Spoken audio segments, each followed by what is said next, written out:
सुबह के समय सभी जानवरों के बच्चे खेल रहे होते हैं।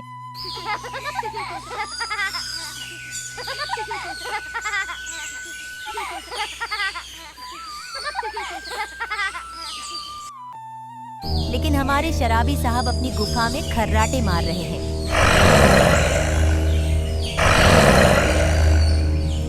आवाज आती है, लक्कड़ राजा उठ जाओ कक्कड़ राजा।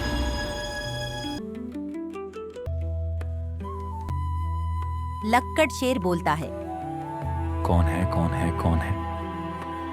यहाँ सामने आओ। क्यों शराबियों की नींद खराब करते हो? गुफा के बाहर से मीरा हिरनी अपने बच्चों के साथ जा रही होती है। तभी वह गुफा के अंदर से आवाज आती सुनकर बोलती है, देखो देखो बच्चों, आज फिर तुम्हारे लक्कड़ शेर नींद में बोल रहे हैं। हिरनी के बच्चे हंसने लगते हैं।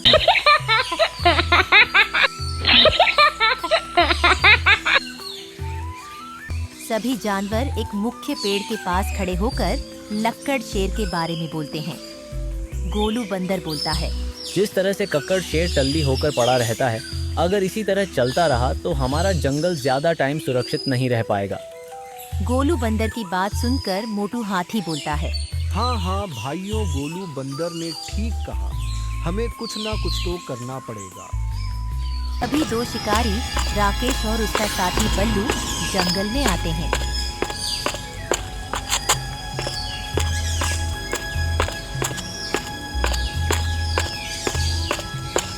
राकेश शिकारी बोलता है, यह वही जंगल है जहाँ के शेर को हमने घायल किया था। इस जंगल पर हम कब्जा कर सकते हैं। यहाँ का शेर अब शराब पीकर अपनी गुफा में ही पड़ा रहता है। दोनों शिकारी हंसने लगते हैं।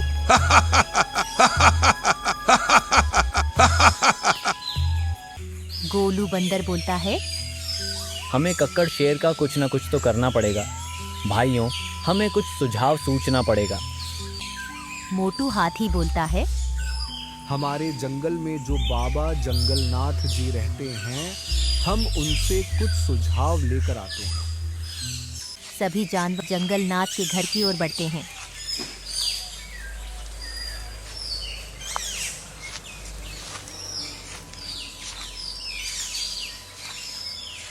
सभी जानवर बाबा जंगलनाथ के घर पर पहुंच जाते हैं।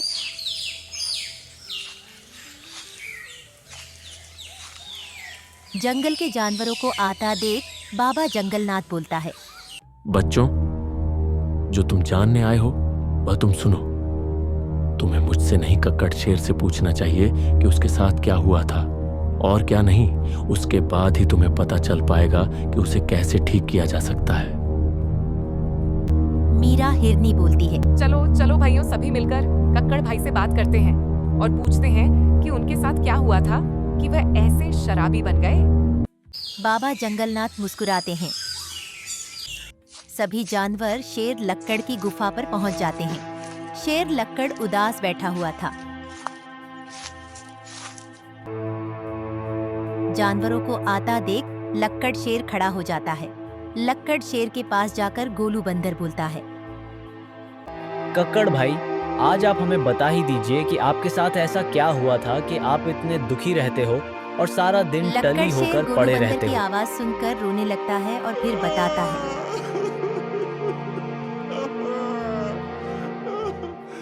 बहुत पहले की बात है, मैं जंगल का राजा हुआ करता था जो जंगल को अकेला ही संभालता था।